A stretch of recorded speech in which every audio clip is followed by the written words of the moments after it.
Bendiciones, iglesia, que ahora que pusimos las sillas, bueno, don Jorge puso las sillas, le digo, bueno, Jorge, vamos por fe, ¿verdad? Y damos gracias al Señor que podamos estar tantos de nosotros reunidos hoy, el último día del año, y compartir juntos. ¿Me escuchan bien? ¿Escuchan un eco? ¿Se puede cambiar el eco de alguna manera?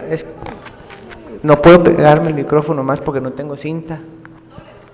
Ya lo doblé. ¿Ahí me escuchan con eco? Un poquillo, mucho menos. Se nos va a terminar rompiendo esta caraja. Ahí. Yo siento el eco un poco, pero bueno. Vamos a tratar de que no nos estorbe tanto. Déjenme orar y comenzamos nuestro estudio de la palabra.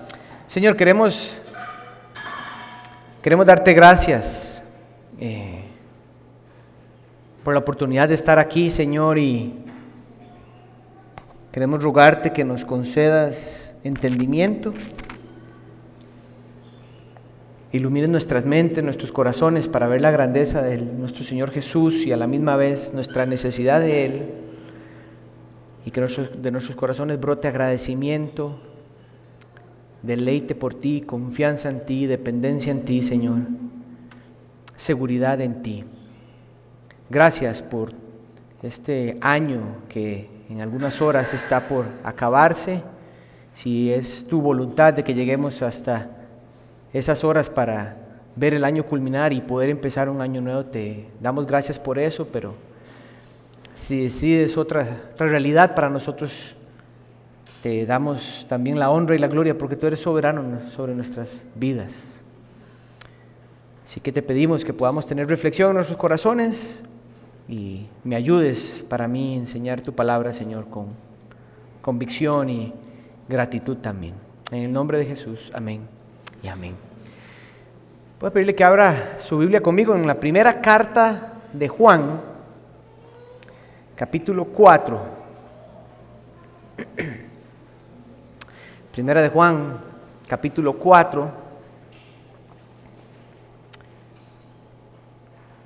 Y antes de leer la porción, déjeme nada más dar una pequeña introducción o poner en contexto lo que vamos a leer a la luz de la primera carta de Juan. La primera carta de Juan es una carta que en su contenido de enseñanza, Dios como un Dios amoroso es una de las formas de Juan de presentarle a Dios a la congregación, a sus hermanos.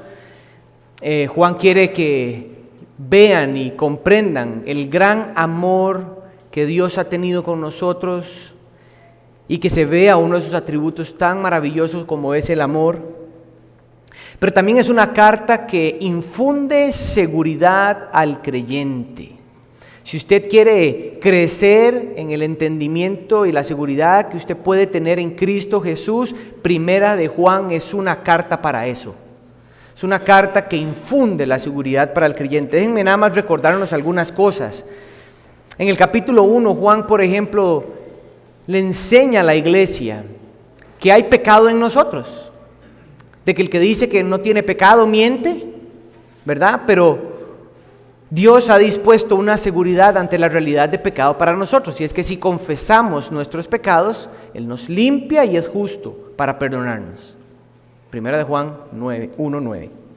Pero a la misma vez, una seguridad que el creyente también necesita tener en medio de la realidad de que puede confesar su pecado, es de que a veces puede experimentar la culpa, la acusación, el peso el repudio por querer dejar, ¿verdad?, esa rebeldía natural y querer honrar al Señor, lo cual es nuevo o distinto para nosotros. Y en esa realidad, Juan en el capítulo 2 le dice a alguien, le dice a la iglesia que si alguien peca, tenemos abogado para con el Padre, dando seguridad al creyente de quién es el que está a su lado y la seguridad que ha recibido.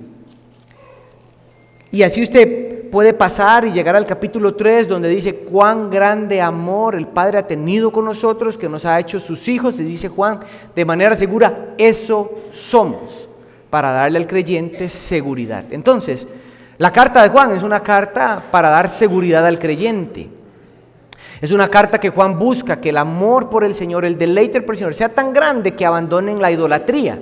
Finalizando la carta, Juan dice, ese es el verdadero Dios y la vida eterna, hablando de Jesucristo, y termina diciendo, hijos, aléjense de los ídolos. Tiene una carta tan hermosa en seguridad, en un contenido tan amplio del amor de Dios para con nosotros. Es ahí donde en el capítulo 4 Juan, en los versos que vamos a leer, vuelve a traer el amor de Dios para con los creyentes, porque ya en el capítulo 3, versículo 1, mencionó algo del amor de Dios. Ahora en el capítulo 4, verso 7, que es un texto que vamos a leer hasta el versículo 10, el amor de Dios sobreabunda otra vez en el corazón de Juan para su mensaje. Entonces, vamos a leer el capítulo 4, versículo 7. Dice así, hablándole a la iglesia: amados, amémonos unos a otros, porque el amor es de Dios.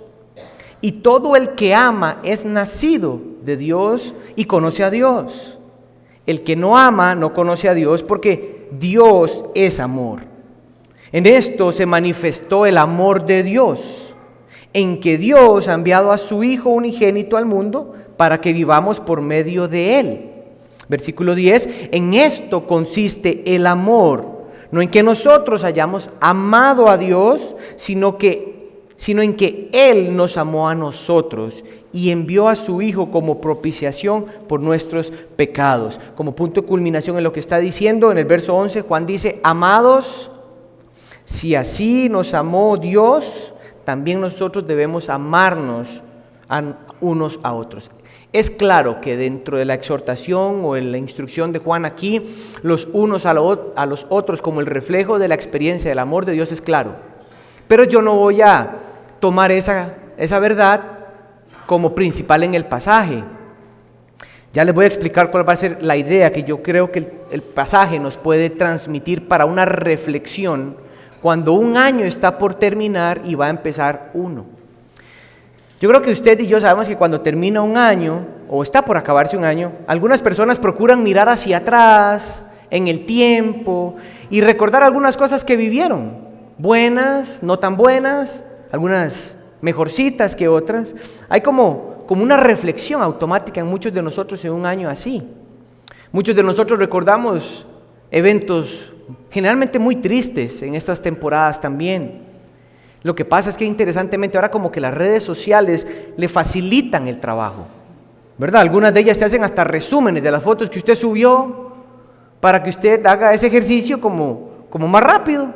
Y usted se da cuenta, ay, qué imposible, ¿cómo puedo haber montado esa foto en aquel año, mira, o en este año? O exclusiva, hasta otras redes sociales te hacen una lista de las canciones que escuchaste o la música que escuchaste este año y puedes hacer hasta reflexión de dónde estuviste invirtiendo tiempo. En el último día del año para muchos es esa reflexión y al mismo tiempo para otros mientras hacen esa reflexión, es como emoción de lo que pueda traer un año nuevo o lo que está por iniciar. Lo que yo quiero decir, o mi punto con esto es esta pregunta: ¿qué deberíamos de recordar al terminar este año y qué deberíamos de abrazar para el que viene? ¿Qué es lo que deberíamos de recordar y qué es lo que deberíamos de abrazar? Esta es la verdad que yo creo que el texto nos dice. Y van a ver que de ahí quiero sacar las verdades para recordar en este año. Esta es la verdad que yo creo que Juan 4 nos dice: Dios ama a su pueblo al perdonar sus pecados y darles vida por medio del Hijo. Dios ama a su pueblo al perdonar sus pecados y darles vida por medio de su Hijo. En esa verdad yo voy a sacar, vamos a estudiar 3 verdades para recordar cuando este año finaliza, y esas mismas 3 verdades para abrazar en el año que inicia. Esta es la primera. Dios nos ama. Esa es la primera verdad que usted y yo debemos de recordar cuando un año termina y un año inicia. La segunda es que Dios nos ama al darnos vida por medio de su Hijo. Y la tercera es que Dios nos ama al perdonar nuestros pecados por medio del Hijo. Vamos a empezar con la primera. Dios nos ama. Es lógico que los textos que leímos del 7 al 10, que es la porción, resurja, se lea directamente que Juan está queriendo que sus hermanos recuerden que Dios ama a sus hijos. Juan quiere que usted y yo recordemos que Dios ama a su pueblo. Se puede reconocer en los versos 7 al 10 de que se está describiendo a Dios como un Dios amoroso.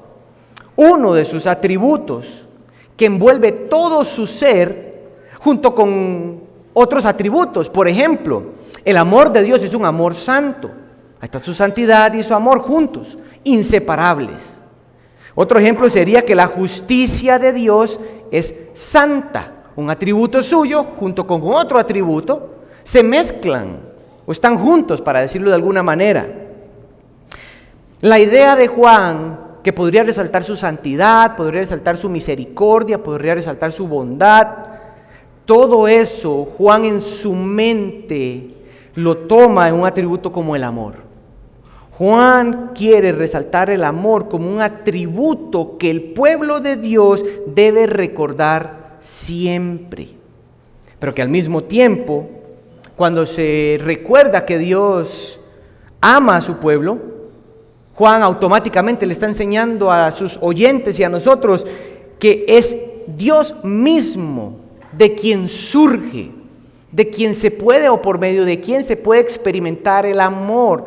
Él es el que define el amor. Él es el que comprende el verdadero amor. Lo que podemos decir entonces es que sin Dios nadie puede amar verdaderamente. Nadie puede amar verdaderamente. Mi hermano, mi hermana, sin Cristo usted y yo no podemos amar como verdaderamente Dios nos diseñó y nos habilita por medio de Cristo a amar. Yo sé que eso puede sonar un poco complejo porque muchos de nosotros antes de Cristo podríamos experimentar algún tipo de sentimiento amoroso. Pero en la raíz más profunda de esa expresión puede haber simplemente egoísmo. Te amas a ti mismo o amas a otra persona porque te da algo. Genuinamente eso no es amor delante de los ojos del Señor o según la Escritura. Pero Dios es un Dios que le enseña a su pueblo a recordar una de las verdades que más olvidamos, y es que Dios ama a su pueblo. Juan nos dice que Dios es amor.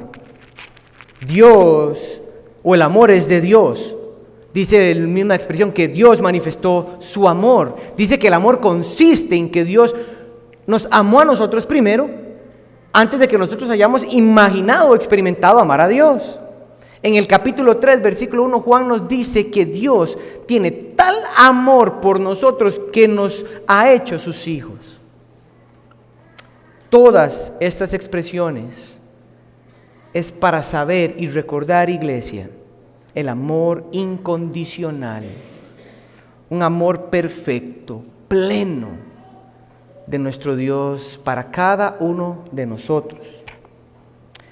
Yo creo que vale la pena recordar que Dios nos ama, porque un año donde uno sabe que nunca camina recto, o sea, la vida en este mundo nunca es recta, va creciendo, en el Señor crece, pero no recto, usted sabe a lo que yo me refiero, que no es recta.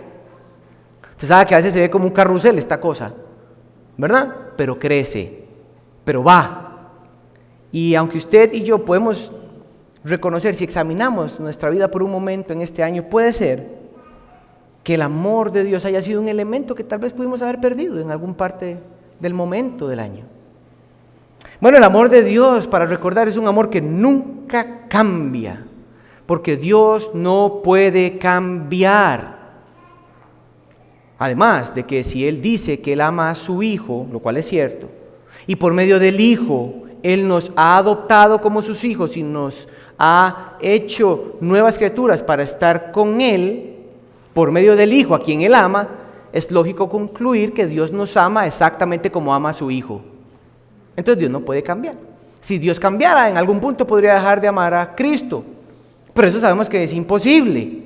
Entonces, si Dios ama a Jesucristo con todo su ser, en semejanza nos ama a nosotros con todo su ser. Mis hermanos, el amor de Dios es la primera verdad que usted y yo necesitamos recordar al finalizar este año. Y es la primera verdad que deberíamos de abrazar con gracia para el próximo año. Usted sabe lo que es experimentar el amor de Dios. Usted sabe lo que yo estoy diciendo. ¿En qué momentos de este año has experimentado el amor de Dios? ¿Cómo lo has experimentado? ¿Puedes reconocer en el año que Dios siempre te ha amado? Nunca te ha dejado de lado o te ha expresado otra cosa que no sea su amor. El amor de nuestro Dios se experimenta por medio de su gracia cuando en el año hemos reconocido los pecados que hemos cometido, las áreas donde debemos de crecer. Eso es amor de nuestro Dios. También el amor de nuestro Dios se puede experimentar cuando crecemos en su gracia por medio de las circunstancias que Él utiliza para hacernos crecer a la semejanza de Cristo. Buenas, no tan buenas y un poco más difíciles. También experimentamos el amor de Dios cuando nuestras mentes a hoy, 31 de diciembre, el entendimiento de Dios, su amor, su gracia, su bondad no es la misma que cuando inició. Eso es crecimiento. Eso es renovación de la mente, aun cuando usted y yo sabemos que no hemos leído la Biblia como deseáramos, pero esa es la gracia y bondad de nuestro Señor. Eso es expresión de su amor. Que usted y yo hoy podamos conocer a Dios, entender más de Él de una manera distinta a como inició el año. Y todo fue para nuestro crecimiento. O hemos experimentado el amor de Dios a través de su iglesia, como dice Efesios capítulo 3, donde somos acompañados, somos enseñados, somos instruidos, somos aconsejados, somos exhortados. Ahí, entre nuestros hermanos, el amor de Dios se experimenta de manera más profunda. Pero recordemos, y yo sé que usted lo sabe, Dios no nos ama de esa manera porque nosotros merezcamos. Es porque antes de la fundación de todo, Él ahí, en esa mente que solo Él conoce, ahí Él nos conoció, ahí Él nos amó. Y cuando nos llamó por medio de su gracia y su Espíritu y la fe en Cristo, ahí se consumó ese amor por nosotros. Como dice el capítulo o versículo 10, cuando Él nos amó a nosotros, no nosotros a Él, y Él envió a su Hijo como propiciación. O como Romanos 8:29 dice al final, para un año que viene en cuestión de horas, yo veo al Señor animándonos a recordar que no hay nada que su pueblo haga individualmente o como pueblo que nos separe del amor de Dios que es en nosotros o por nosotros o para nosotros en nuestro Señor Jesucristo, como dice Romanos 8:31 y 39. Yo nos animo a que recordemos que el amor de Dios está de manera segura, firme, incambiable, presente para el año que termina y para el año que venga. Pero una segunda verdad que yo quiero que recordemos es que Dios nos ama al darnos vida por medio de su Hijo. Vea el verso 9, ahora más enfático, un solo texto. En esto se manifestó el amor de Dios en nosotros, dice Juan. ¿Vieron cómo Dios manifiesta su amor? Dios no solo habla, dice yo te amo. Dice yo te amo y te demuestro cómo te amo. En esto, dice Juan, se manifestó el amor de Dios en nosotros, como Juan, en que Dios ha enviado a su Hijo unigénito al mundo para que vivamos por medio de Él. Juan no solo quiere dejar en la mente de sus lectores la verdad de que Dios es amor y que Él ama a su pueblo. También desea que recuerden y vean que ese Dios amoroso expresa su amor a su pueblo cuando envía a su Hijo unigénito. Cuando lo envía, eso es lo que acabamos de celebrar la semana pasada. 24 de diciembre acabamos de celebrar que Dios amó a su pueblo, a aquellos que Él conoció, y envió al Hijo para que tomara forma de hombre y su pueblo se reuniera 24 de diciembre y celebrara eso. Y hoy estamos aquí reunidos recordando una pequeña expresión de eso. Dios expresa su amor a sus hijos o por sus hijos adoptivos al enviar a su Hijo. Y lo envía para una única obra a favor de ellos. Dios no envía a Cristo por complemento de que algo le falte a Dios con Cristo. Él envía a su Hijo para una sola cosa a favor de nosotros. Y es que vivamos, dice el texto, por medio de Él. En primera instancia, lo que eso significa es que podamos tener vida eterna y vida espiritual por medio de Jesucristo. Es así de simple en primera instancia. Lo que eso quiere decir entonces es que sin Cristo, usted y yo estábamos muertos en delitos y pecados, como dice Efesios 2. Pero a la misma vez, de manera amorosa y misericordiosa, nuestro Dios nos otorgó vida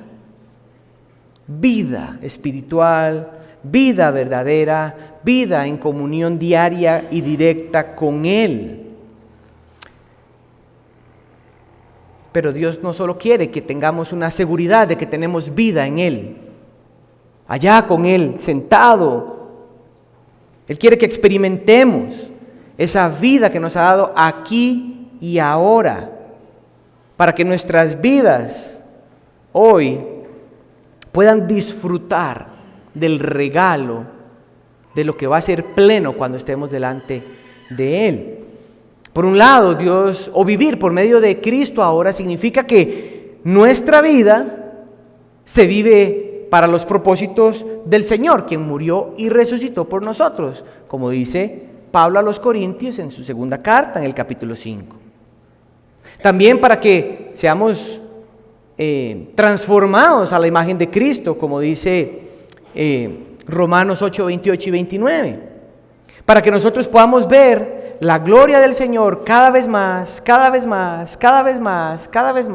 y al contemplar su belleza por medio de su palabra, nuestros pensamientos de la vida, buenos o más, no tan buenos, los sentimientos que surgen en nuestros corazones por eso que experimentemos, y las acciones que nosotros tengamos, sean expresadas o expresiones de una intimidad y un deleite profundo por nuestro Señor amoroso.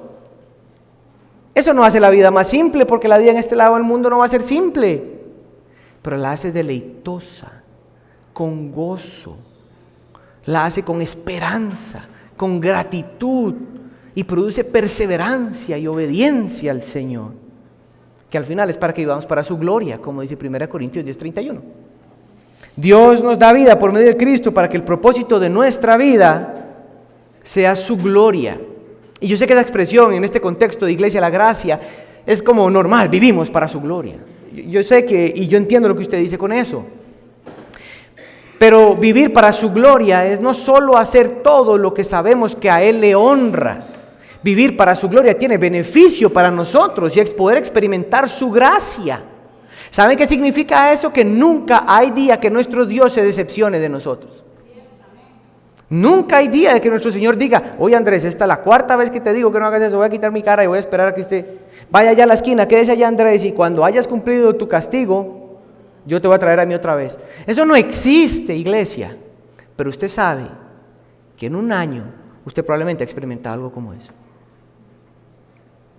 Vivir creciendo en la gracia del Señor, vivir en dependencia de su bondad, en su misericordia, vivir disfrutando del Espíritu como el fruto de Él, el gozo, la paciencia, el amor, la perseverancia, etcétera, etcétera, etcétera, etcétera. La vida que nuestro Dios nos da por medio de su Hijo es, para ser un poco más, cerrando el embudo, si pudiera decirlo de alguna manera, es vivir matrimonios que reflejan su perdón y su fidelidad. Vivir criando hijos que reflejan su paciencia, su instrucción y su gracia. Vivir con amistades alrededor nuestro que reflejan su carácter santo, compasivo y justo. trabajando en los lugares donde Él nos colocó de manera óptima, teniendo la mente clara para qué estamos ahí, honrando a nuestros jefes como si fuera Dios mismo. Esa es la expresión de vivir por medio de Cristo ahora. Iglesia, nuestro Dios amoroso nos llama a que vivamos también sujetos a su verdad, sometidos a su palabra de verdad, confiando en que su diseño en todas las áreas de nuestra vida siempre es perfecta. Juan dice que los mandamientos del Señor no son difíciles, no son pesados. Nosotros los podemos hacer más pesados, pero ellos no son pesados. Y vivir la vida en medio de Cristo es en medio de un mundo, una sociedad que usted no tiene que ser demasiado activo en las redes sociales, digo yo.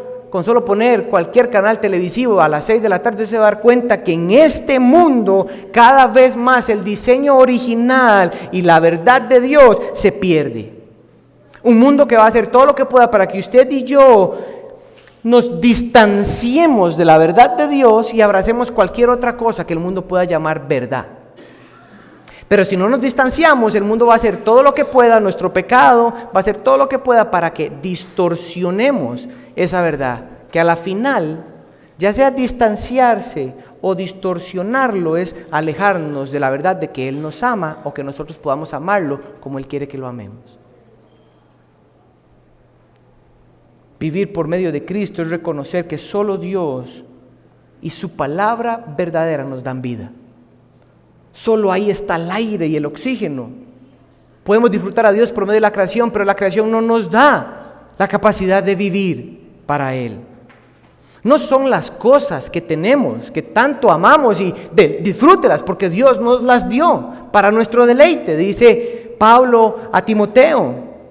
Pero no es el trabajo, no es el dinero, no es el placer, no es el matrimonio, no son los hijos, no es el retiro, no es el descanso, no son las vacaciones. Nada de eso puede darnos vida verdadera, ni vida plena, ni vida con gozo, ni vida segura, ni vida con contentamiento, gratitud. Solo el Hijo puede darnos esa vida. Y Dios, en su gracia, la ha hecho por medio de Él real para nosotros. En este año que finaliza, iglesia, ¿qué cosas Dios utilizó para mostrarte que tu vida le pertenece? ¿Puedes ver que tu vida está en sus manos y que Cristo es el camino por el cual tu vida va a llegar hasta su presencia? Puedes ver la gracia del Señor y su paciencia al enseñarte una y otra y otra y otra vez, nunca con impaciencia, nunca con enojo, nunca con ira, sino con múltiple humildad, múltiple mansedumbre, múltiple misericordia, sobreabundante gracia, Él enseñándote que no vives para las cosas de este mundo, ni para ti mismo, ni para las personas de este mundo. Yo sé que puedes verlo en tu vida, cuánto Dios te ha enseñado eso. Esta verdad de que vivimos para Dios por medio de Cristo es la verdad que debemos abrazar en un año que viene. Usted sabe y yo sé la tentación que hay estar en este cuerpo. Y no me malentiendan, yo no estoy hablando de las pasiones sexuales, iglesia. Yo estoy hablando de Juan cuando le dijo la pasión de la carne, la pasión de los ojos y la arrogancia de la vida. A eso es lo que yo me refiero. Es difícil emprender un año que inicia, si Dios así lo quiere, si no es recordando que Dios nos ama y que Él nos ha dado vida por medio de su Hijo. Pero hay una tercera verdad y última verdad que yo quiero que recordemos. Y es que Dios no solo nos ama, no solo que Dios nos ama para que vivamos por medio del Hijo, sino que Dios nos ama al perdonar nuestros pecados por medio del Hijo. Verso 10. En esto consiste el amor, no en que nosotros hayamos amado a Dios, sino en que Él nos amó a nosotros y envió a su Hijo como propiciación por nuestros pecados. ¿Saben cómo podríamos resumir esta enseñanza que yo estoy tratando de desempacar? El Evangelio. Si usted nota Este texto nos está hablando de que Dios nos amó, lo cual significa que usted y yo no podemos amar a Dios si no es que Él nos amó. Significa que hubo una paga por algún tipo de pecado o condición que nos separaba de Dios, y eso no lo hicimos usted y yo. Eso lo hizo Dios cuando envió a su Hijo para eso. Pero no solo bastó de que usted y yo seamos perdonados o reconciliados o adoptados y poder disfrutar de Dios y continuar nuestras vidas iguales. No, eso incluía transformación de vida, vivir por medio de Él. Eso es lo que estamos leyendo aquí. Entonces, una verdad, para simplificarlo, si pudiera una sola palabra, que usted debería recordar cuando termina el año, es el Evangelio. Y cuando empieza el año, es recordarse el Evangelio. Pero la verdad es que quiero desempacar eso, y es que Dios nos ama al perdonar nuestros pecados por medio del Hijo. Nuestro verso inicia mostrándonos claramente que usted y yo no debiéramos de creer que por ser solamente seres humanos, o sea, ser creados a la imagen del Señor, por ende somos merecedores de este tipo de amor, porque el texto está claro que no va por ese camino. El texto parece tampoco decirnos que podríamos llegar a la conclusión de que usted y yo llegamos a conocer a Dios porque siempre hemos amado a Dios, o porque un día de la nada, o por una crisis, surgió como que, ¡pum!, amor por Dios de una manera. No me malinterprete, Dios puede utilizar todas las circunstancias para su gloria y puede ser. Lo que yo quiero que noten es que Juan no quiere que la gente base el amor de Dios por ellos por medio de sus experiencias. Juan quiere que los creyentes, usted y yo, basemos el entendimiento del amor de Dios por nosotros y todo lo que vivimos por medio del Hijo. ¿Ok? Entonces, Juan no solo dice que la única razón por la cual somos hijos de Dios, o que podemos vivir para Él, y que ahora podemos experimentar su amor y sentir ahora sí amor genuino por Él.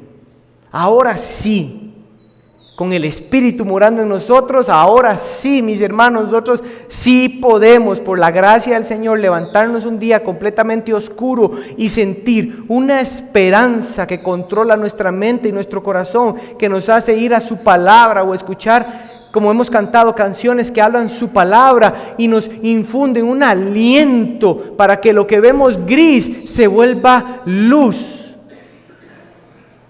Eso solo lo hace Él. Eso no fue en vano.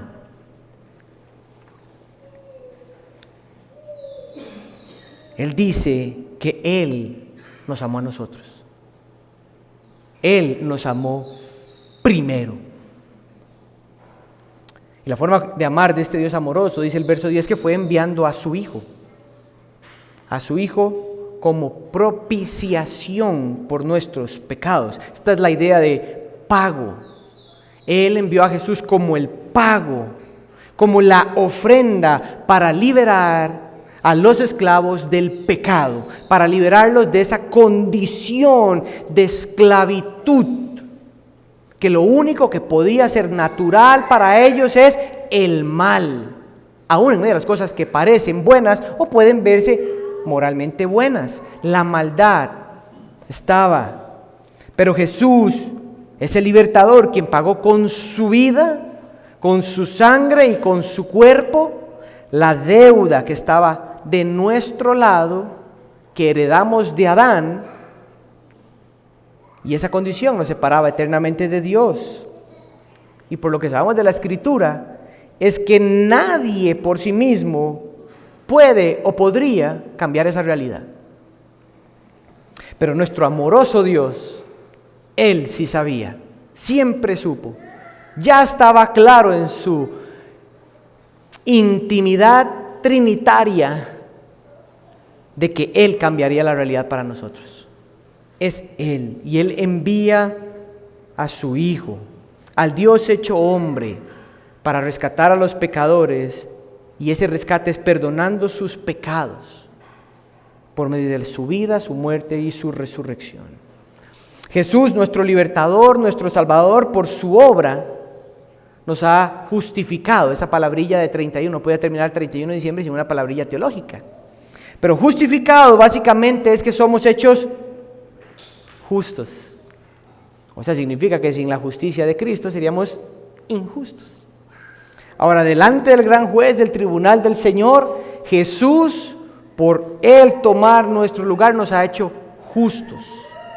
No hay nada, cero acusación. Pero no solo eso, sino que nos ha hecho santos. Lo que eso significa es que delante de los ojos de Dios hemos sido revestidos de la belleza de su Hijo, de las vestiduras blancas de Cristo, nos han sido puestas a nosotros, y Dios, cuando me ve, Él ve a su Hijo amoroso, vestido en santidad, y ahora esa santidad es mía, aun cuando yo peco, aun cuando yo tiendo a hacer lo que es natural para mí, el pecado, la rebeldía, la desobediencia, la ingratitud, la queja, lo que eso se vea, eso no cambia la realidad delante de los ojos de Dios. Yo no sé cuánto, pero eso sí merece un amén, hermanos.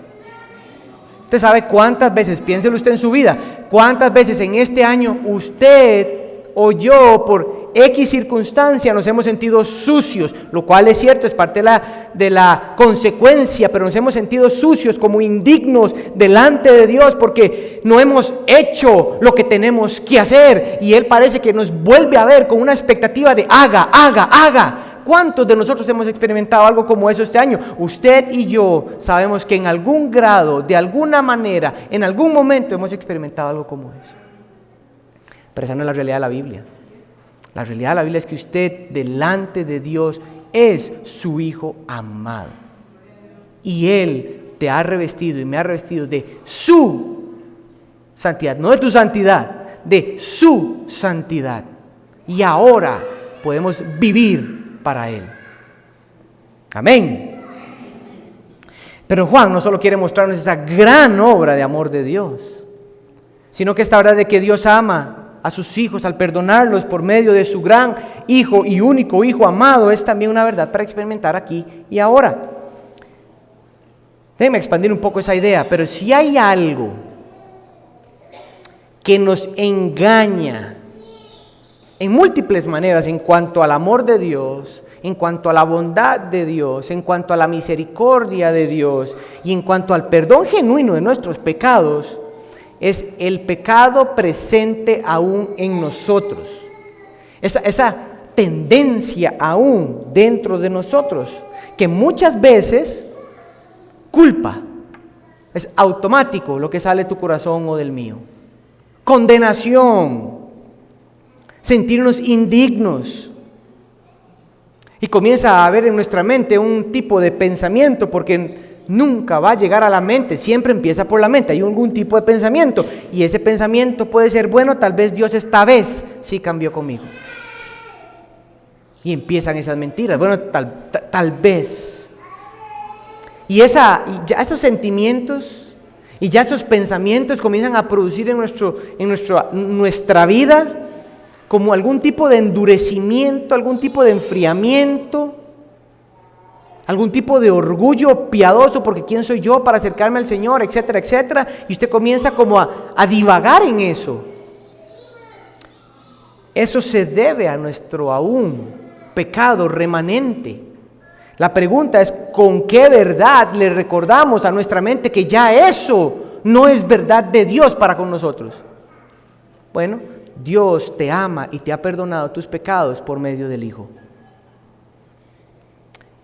Pero nuestro Dios, aún con esa realidad, que es amoroso, hoy nos recuerda esa verdad que debemos de abrazar. Abraza esa verdad. Mientras estés en este cuerpo de muerte y en este mundo caído, donde la mayoría de cosas, para no decir todo, porque hay cosas muy lindas, pero la mayoría de veces nos decepcionamos. La mayoría de veces nada funciona como usted y yo queremos. Y muchas otras cosas hay que abrazar por fe que nos han perdonado nuestros pecados. Mis hermanos, déjenme decirlo de otra manera, usted y yo no fuimos comprados por sangre de algún animal o por plata. Dios nos ama de tal manera que para redimirte a vos y a mí, seres completamente indignos, Él no dio oro y no dio plata o no dio un animal. Él dio a su ser más amado, su Hijo, y por su sangre fuimos perdonados. Pero como Pablo le escribe a los Corintios y dice, por su nombre, que es la misma su obra, oye esta belleza en 1 Corintios 6:11, fuimos lavados. ¿Escuchaste lo que eso significa? Fuimos lavados, ya no hay suciedad para nosotros, como nos revolcamos con el pecado y se ensucia, ya no hay, porque hemos sido ¿qué? Lavados. No dice, serán lavados, bueno, tal vez, bueno, es una promesa, no. Estos verbos o estas acciones ya están cumplidas y se experimentan, para decirlo de alguna manera. Fuimos lavados constantemente, usted y yo, por la gracia de nuestro Señor, somos lavados de nuestros pecados y somos lavados de nuestros pecados. Pero no solo eso, fuimos santificados, la misma idea que les acabo de decir. Pero también fuimos justificados. Pablo le está diciendo a una iglesia de Corinto que había pecado en medio de ellos, pero que había mucha gracia en medio de esa iglesia. Pablo, en lugar de acusarlos, que pudo haber hecho, y en parte de la carta lo hizo, en esta porción del capítulo 6 le dice, ¿saben qué? Ustedes fueron limpios, fueron santificados, fueron justificados. Lo que ustedes eran, pero ahora son esto, lavados, justificados, santificados. Eso es identidad para tu vida y para la mía, porque esa es la semejanza a Cristo para nosotros. Así que en este año que finaliza, en el cual yo sé, porque si eres igual que yo, un ser pecador, pecaste demasiadas veces contra Dios. En este año que finaliza, que pecaste y pequé suficientemente demasiado delante de nuestro Dios, y que en muchas de ellas experimentamos las consecuencias de esa idolatría o rebeldía, aún ahí, mi hermano, mi hermana, déjame recordarte que tu Dios y mi Dios nunca dejó de amarte, nunca dejó de verte justificado, de verte limpiado, de verte santificado por medio de su Hijo. Nunca se olvidó de que ya eres perdonado. Nunca. No recuerdes, en ese año que finaliza, no recuerdes tus pecados.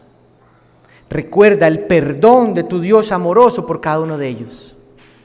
Recuerda su gracia y su misericordia para con tu vida en esos momentos. No desees, obviamente, no desees volver a pecar. Desea experimentar todos los días la verdad de que tus pecados han sido perdonados, para que cuando venga la tentación o la dificultad, tu alma esté afirmada sobre la roca que te ha santificado y te ha justificado. Cuando pensamos en esta verdad del perdón de nuestros pecados, debemos ser movidos a confesarlos siempre delante de Dios con la seguridad de que su amor no cambia. Debemos de ser movidos a perdonar a quienes han pecado en contra de nosotros, porque déjame decirte algo, tus pecados y los míos nunca van a ser más pequeñitos, nunca van a ser delante de los ojos de Dios como menos que los que otros han pecado. Déjame decirlo de otra manera. Mis pecados, cuando yo perdono a alguien, yo siento que los pecados del otro son tan grandes que no es digno de mi perdón. Pero cuando yo vuelvo a ver a mi Dios dice, tus pecados son tan grandes, pero eres digno de mi perdón. Entonces yo quiero perdonar a los otros de la misma manera que mi Señor me perdonó, porque mis pecados nunca se van a comparar a los de esa persona, los que yo he hecho contra Dios. Mis pecados siempre van a ganar, son demasiado grandes delante de Dios como para yo aferrarme a los pecados de otros cometidos contra mí. El amor de Dios siempre perdona. Yo no estoy diciendo que es fácil, yo no estoy diciendo que de un pronto a otro brota, yo estoy diciendo que hay una concepción de verme a mí y ver al otro en pecado y creer que yo soy el que es quien mide. No. Yo vuelvo a dar al Señor y Él con todo su poder puede medirlo, pero Él me dice: Andrés, eres perdonado. Otorga perdón. Recordar que nuestros pecados fueron perdonados es la verdad que produce en nosotros un deseo de luchar contra esta naturaleza pecaminosa.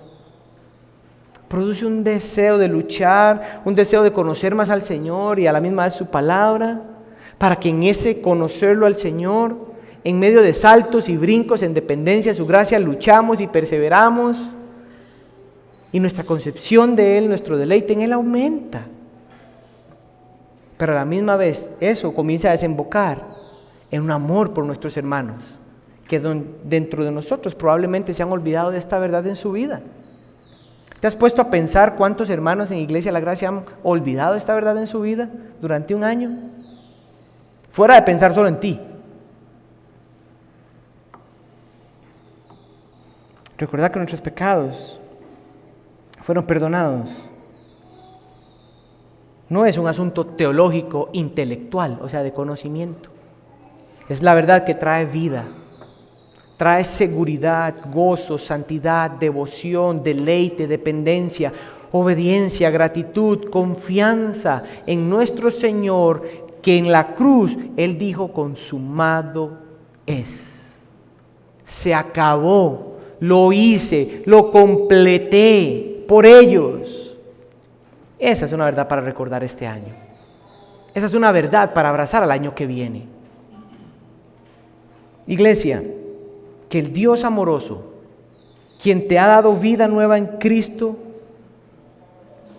y quien ha perdonado todos tus pecados, para que estés en una comunión y un deleite con Él constantemente, no porque seas capaz, sino porque Él así lo ha prometido, afirme tu alma en este día y en los días que te permita vivir. Cada año muchas personas, o muchos de nosotros, hacen algún tipo de promesa, ¿no es cierto? ¿Han visto cómo los gimnasios se llenan? Hacemos todo tipo de promesas. Otros le llaman resoluciones. Hoy no has visto 3 promesas que debes de cumplir. Hoy no has escuchado 3 resoluciones que esperas cumplir. Hoy has visto 3 verdades ya cumplidas y prometidas para tu vida y para la mía por la gracia de nuestro Dios amoroso. Hoy has visto 3 verdades que son promesas que Dios cumplió y aseguró para nuestra vida. No hay nada que hagas para que eso cambie, no hay nada que dejes de hacer para que eso se cumpla. Ya son sí en Cristo por su gracia para tu vida y para la mía. Solamente cree. Mi hermano, solamente cree en la gracia de tu Dios, que te ama, que dio su vida por ti para que vivas para Él, y quien ha perdonado todos tus pecados para que disfrutes de una libertad en una relación de gracia continua y sobreabundante para ti. Que el Señor bendiga su palabra y bendiga nuestras vidas. Vamos a orar. Señor, te damos gracias, porque no sé qué otra palabra decir, porque hay muchas que podría mencionarte. Pero gracias por amarnos de tal manera, Señor, como lo has hecho. Gracias porque fue tu gracia la que nuestra vida renovó, que nos hizo vivir para tu gloria. Gracias porque ahora delante de ti hay un sacerdote que derrama su gracia, misericordia constante para nuestras vidas. Gracias por tu amor. Gracias por darnos vida para que ahora en Cristo, que vive dentro de nosotros por su Espíritu, podamos vivir viendo la vida, viéndonos a nosotros mismos como tú quieres que lo hagamos, Señor. Gracias por tu verdad que promete que nos hará semejantes a tu Hijo en devoción, en deleite, en confianza, en dependencia. Y disfrutaremos de esa obra consumada, plena, cuando nuestros ojos se cierren, ya sea porque vengas o porque nos llames a tu presencia. Independientemente de ambas, veremos a nuestro Señor y la obra será ahora consumada de manera perfecta y de experiencia plena para nosotros. Señor, gracias por perdonar nuestros pecados. Gracias por perdonar nuestros pecados todo el tiempo, Señor. Gracias por perdonar nuestros pecados cuando nosotros ni siquiera queremos ni arrepentirnos de ellos ni confesarlos, Señor. Gracias por a veces usar las dificultades para hacernos ver cuán necesitados somos de ti. Gracias, Señor, porque muchas veces has utilizado el orgullo de nuestro corazón para avergonzarnos, para ver que ahí no hay ningún fruto espiritual. Y en tu gracia nos das arrepentimiento y volvemos a ti como los hijos pródigos, habiendo gastado toda la herencia y volviendo a ti otra vez. Pero esa belleza de parábola donde dice que el padre vio al hijo de largo y salió corriendo y lo vistió, lo abrazó, eso es diario para nosotros. En un año donde termina, y probablemente si tú lo concedes, un año que podamos iniciar, queremos recordar tu amor, que nuestras vidas son para vivirlas para ti y que tú has perdonado todos nuestros pecados, Señor. Gracias, y que podamos cantar estas dos canciones con un gozo y un agradecimiento a nuestro corazón por nuestro Señor Jesucristo. En tu nombre y para tu gloria. Amén y amén.